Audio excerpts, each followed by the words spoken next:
feels about right. To think, he used to find the old bills confusing. Last week, the family bought a new freezer, selecting a model chosen for them by Smart Switch. It wasn't their favourite. Ben wanted the one with the ice machine, but that one didn't qualify for the discount on the bills. The one chosen for them is a smart freezer that switches on when demand is lower.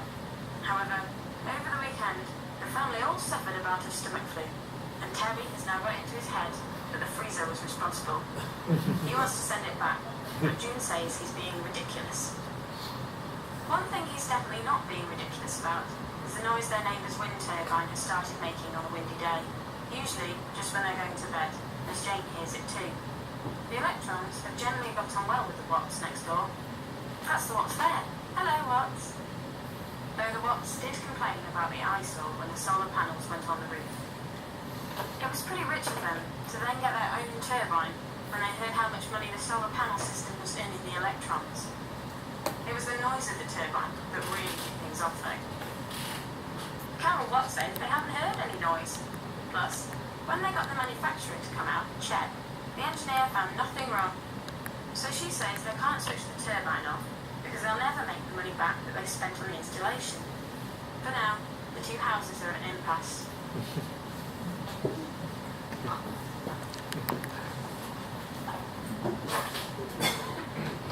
So I think these are quite good illustrations of how these new energy behaviors can be a complete burden as well as a blessing for households, right? I mean, they can match either people's behaviors or they can completely go against it and lead to a lot of conflict, a lot of new chores, etc. So let's try to interpret what this all means according to the different perspectives that I've been talking about before.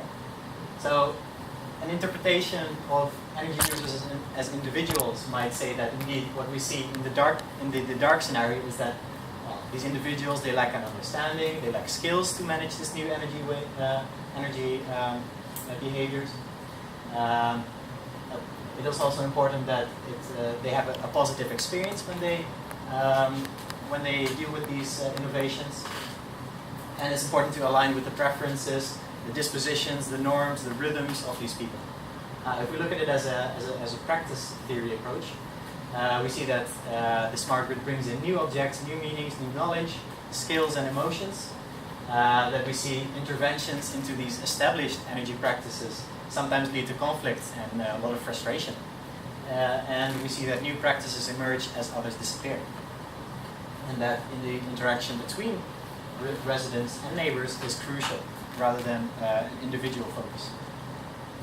So again, this is the picture that we see that indeed there's new elements entering energy practices which lead to sort of new naturalization of new kinds of behavior. So what does this mean what do these different perspectives mean for behavioral change? In general, attitude behavioral models point towards communication, good communication on the basis of the segmentation model.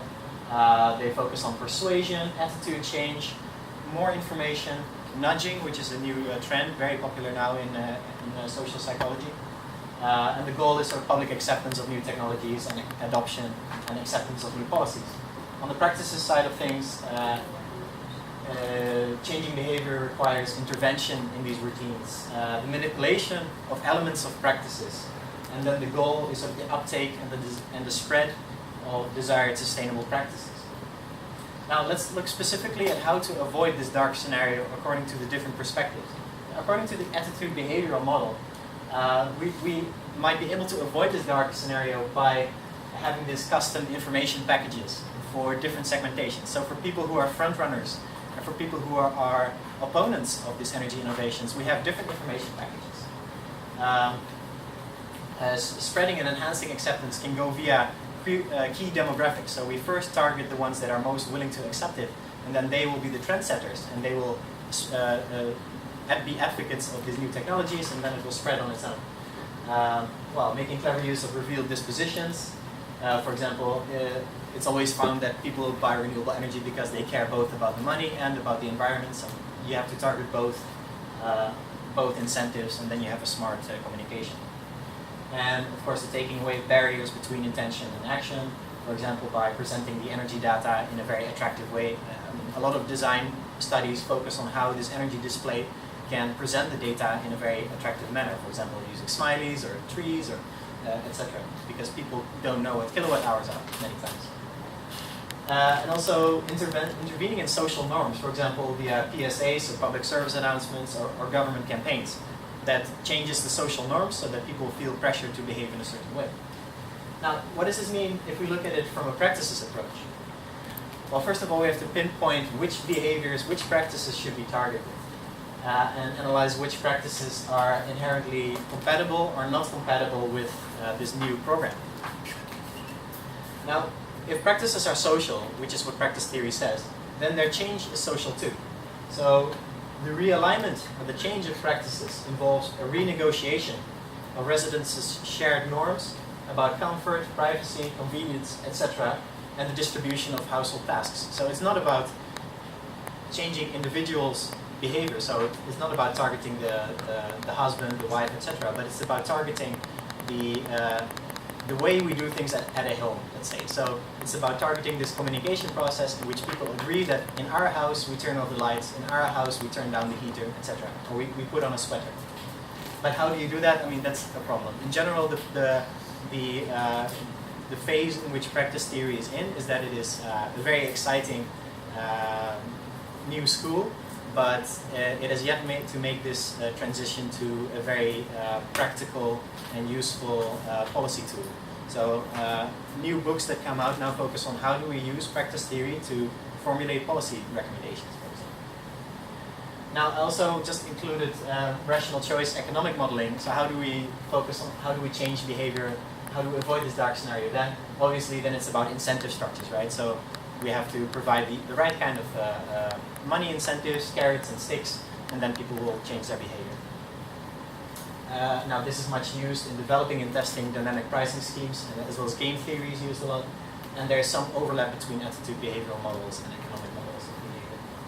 Now, I think this is also very interesting. There's also interactions between these understandings of behavior and political ideology. So I really believe that understandings of behavior are also political, and that in general theories are also cultural language structures. So, of course, not all social psychologists definitely, or economic modelers, are neoliberals, but we can say that that practices approaches to behavior challenge neoliberal understandings of behavior, which focus on the fact that the idea that behavior is the result of individual choice. This has been a long debate, of course. Is criminal behavior the result of environment or the result of people's choices? And this, of course, comes back into practice theory as well. Is energy behavior the result of context or the result of people's choices and people's attitudes? So energy consumers as individual actors matches sort of neoliberal governance, in which the government acts as a facilitator more than anything. But in a practices approach, we might see that behavior is contextual, and then interventionist government policy, rather than incentives, are what matches more. And of course, it's not necessarily so the case. You can also be a practice theory scholar and be in favor of more the neoliberal approaches, and the other way around. But it might be more attractive to certain policymakers. And it's important to keep in mind that these theories are also politically interesting. Now, how can we bring these two approaches together? What can we make of the difference between the two of them? Maybe the differences are not as big as I make them out to be.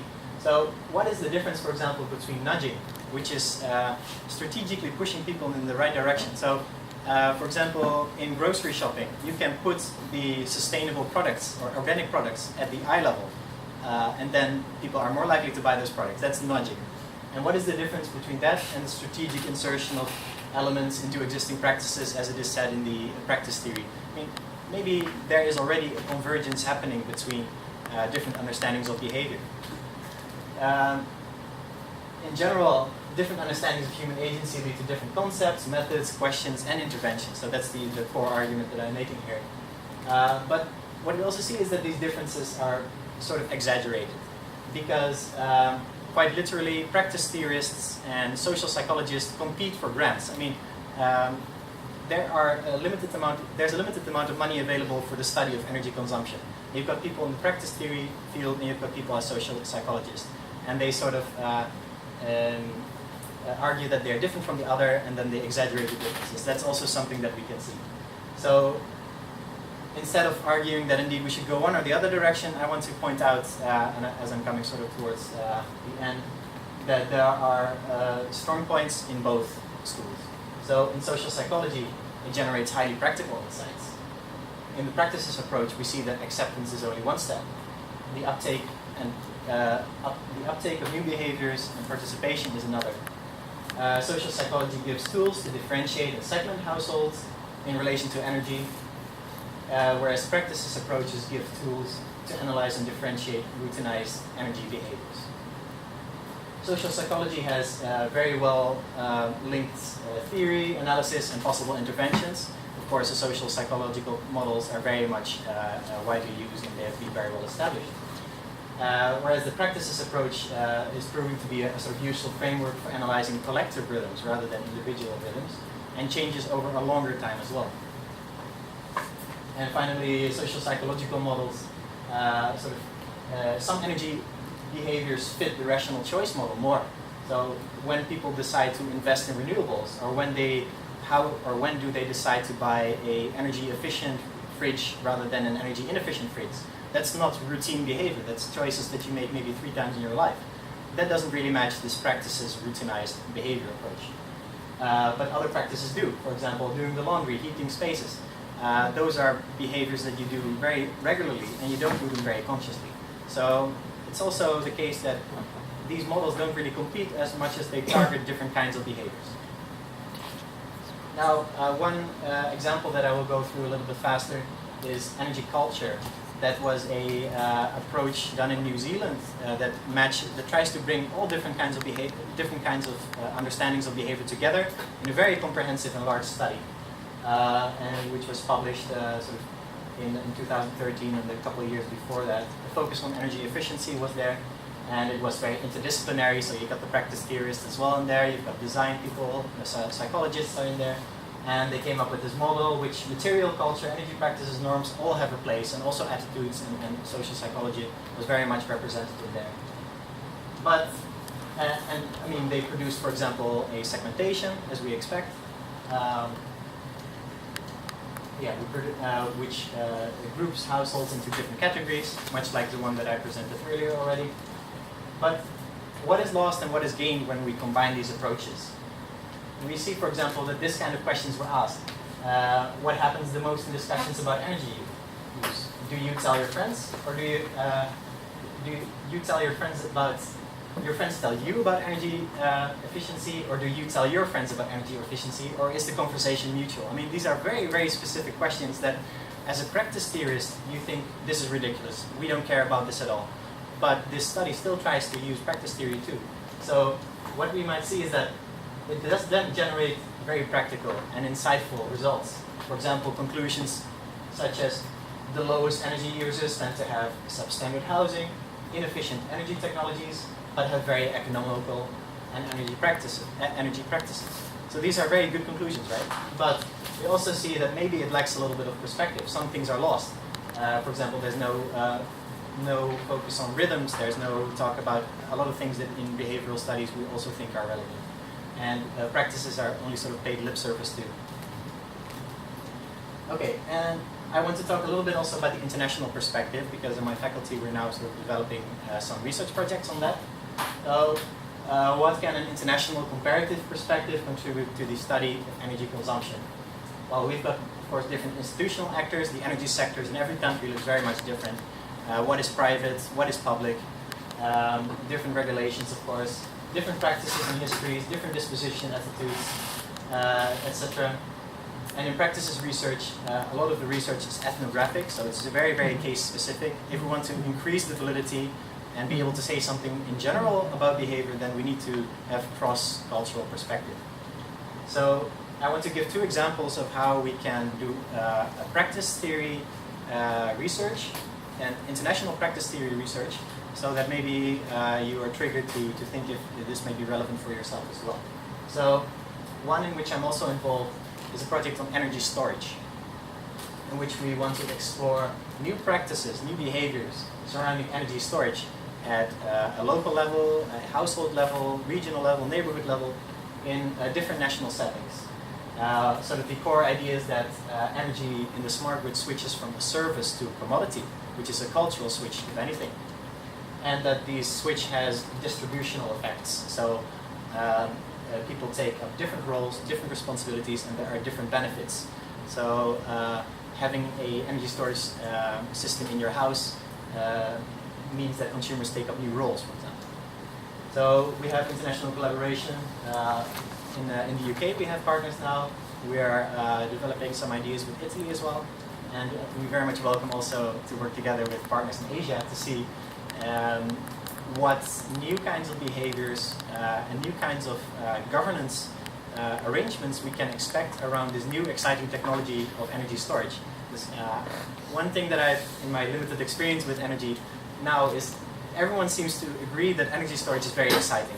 So if you do a quick Google search, Google Scholar search, you will see that there's no real studies done on the social dynamics, the political dimensions of energy storage. So we want to sort of contribute on that level.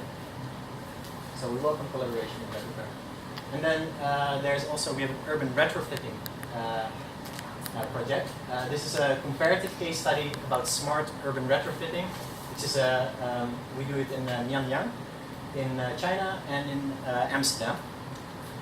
Now, what is retrofitting, urban retrofitting? In general, it's going from this kind of house to this kind of house, so improving the energy value, new technologies, etc.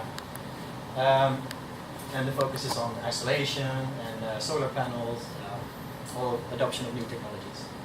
But what is smart urban retrofitting? In essence, it means that the way in which the retrofitting is done is inclusive, so citizens are involved in this, and that you're not only retrofitting the houses, so you're not only putting in new technologies, but you're also retrofitting the practices. Because what we see sometimes is that energy retrofitting might actually be counterproductive if residents do not adapt everyday practices. We see rebound effects, in other words. And we also see that some opportunities are missed to involve and include citizens in this retrofit process. In general, the research question, if you're interested in this, what are the institutional and socio-technical conditions for potential replication of citizen-inclusive retrofitting projects in the Netherlands and China, I should say. Now, I'll come to my conclusion. I made the argument that indeed domestic energy consumption matters. I argued that the different theories imply different opportunities for intervention. Different theories imply different opportunities for intervention in behavior.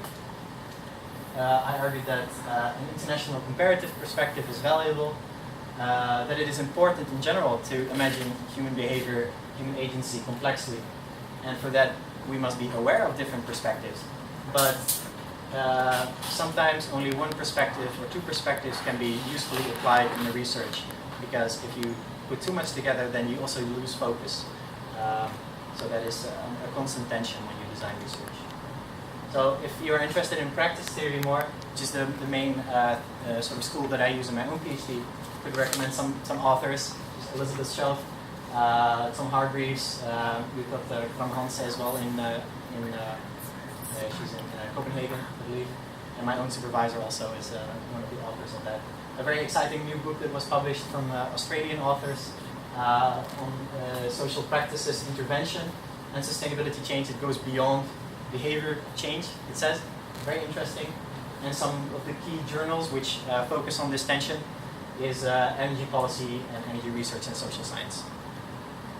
So with this I would like to conclude the presentation, and I very much look forward to any questions that you may have. Thank you. Thank you. So now, comments and questions are welcome. In the first video, Yeah. they are talking about 300 pounds saved. Yes. What do you guess that 300 pounds will be used? What do you guess? What? That 300 pounds will be used. Yeah. Yeah.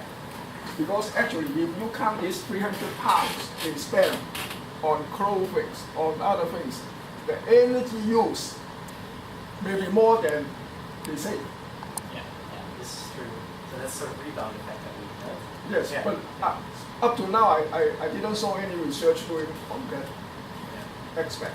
Yeah. Because in a limited resources case, without that 300 pounds saved, that means you will save a lot on other things. That the total energy consumption there may be less than you spend. Am I right?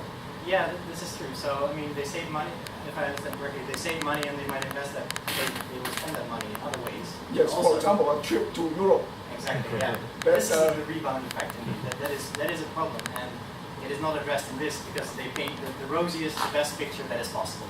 So, that is also the idea with this smart retrofitting. So, if you give people opportunities to save money, then the idea is that you also use this money in ways that are also sustainable. So it's the complete transformation of behavior. So instead of using that money to buy a lot of meat, for example, which is of course not sustainable, they will use that money to buy more organic products. So they will use it to buy organic vegetables. So instead of using this money to upgrade to a more meat-heavy diet, they will use that money to upgrade to an organic diet. So that is the idea behind it. It's a good question. Yes, please. Is it having the smart meters included in the household? That means to monitor the real-time energy consumption. In general, once this household established with this system, then you can see the trend of reducing the energy consumption overall. Yeah. There have been many studies on this, and they have different results. So all of them say that there is some result, but also they all say that the result becomes less and less after time. So some say, I think on average, the effects of having a smart meter on its own does not do anything because households need to access this, so they have a display. When they have this display, I think it's on average 5 to 15% energy saving or something like this. And different studies have different results on that. But what is more interesting, I think, is that over the months, people slip back into old behavior. So at first they care, at first they're interested, they use this, but what I also see in the pilot projects where I'm doing research is that they use it a couple times, and then they forget, and then they stop. But other people do incorporate it, so they learn that indeed energy has a rhythm, for example. And instead of using this display each time, they see the sun is shining. I have to turn on my washing machine now.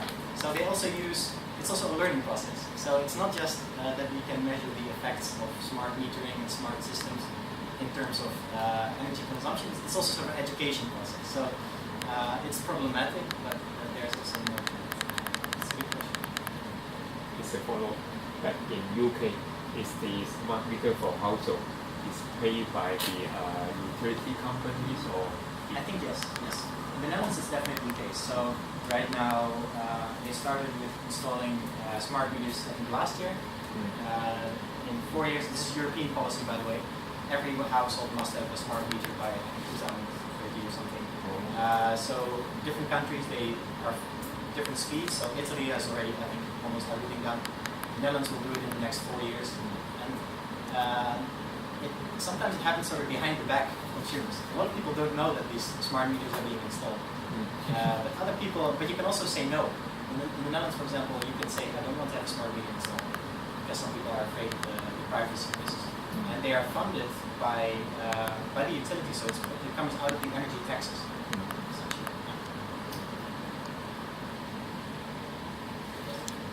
So in fact, thanks a lot for your comprehensive comparison between the psychology approach and the participatory approach. I also welcome very much your attempt to reconcile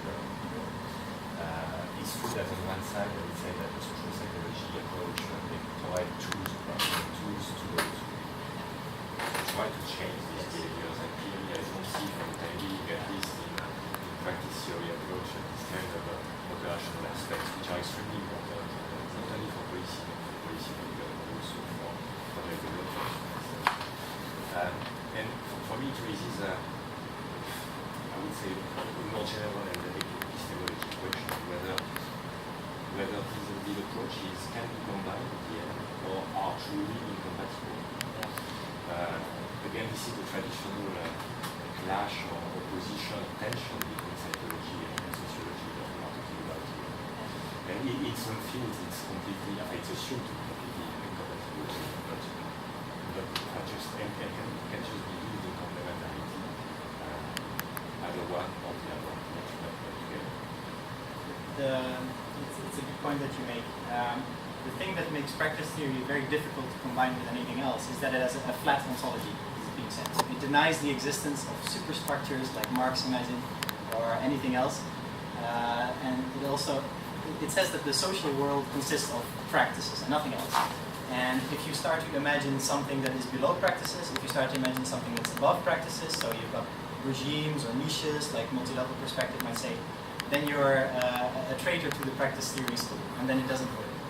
But we already do see some useful and good attempts at trying to mix practice theory and transition theory now. In the Netherlands we have a lot of transition theorists, and in the UK as well, and they're also hotbeds of practice theory. And there are some interesting models that try to do this now, but this is all like this year, last year work. So only now are they trying. Also, one of the key authors, like Theodor Schatzky, has in his new book, I believe, tried to get sort of multi-level perspective into practice theory. So he's sort of abandoning this this flat ontology idea. So I think there are advancements in this, but it remains problematic. And as you say, it is a problem that practice theory might not generate any concrete opportunities for change. I mean, it also makes sense. Practice theory is about understanding routines, and changing routines is inherently difficult. So it also makes sense, of course. But yeah, in general, my answer is it's exciting and it's developing, and we don't know yet.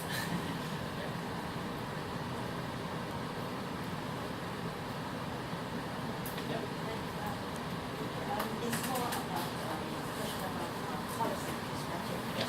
Now, there's a very inspiring topic on the role of residential centers. Yeah. So, through new technologies, there are some ways that residential also play a role in sustainable energy transitions. But I think in reality, it seems that residential sector is often the last sector that is being targeted by this government. For some reasons, number one, that in many countries or cities, residential sector, they are all involved in major energy consumption sector. So in Hong Kong, like industrial conversions are in top sectors. So common government tend to give households to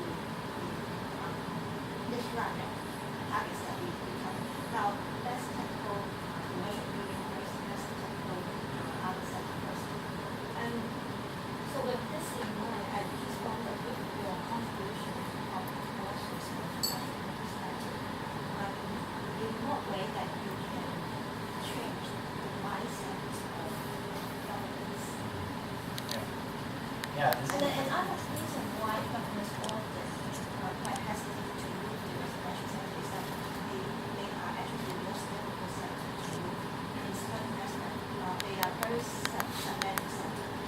That if government want to move to residential sector, then to this case, we're talking about many number of households, say for example, in Hong Kong. And of course, we want very high government capacity.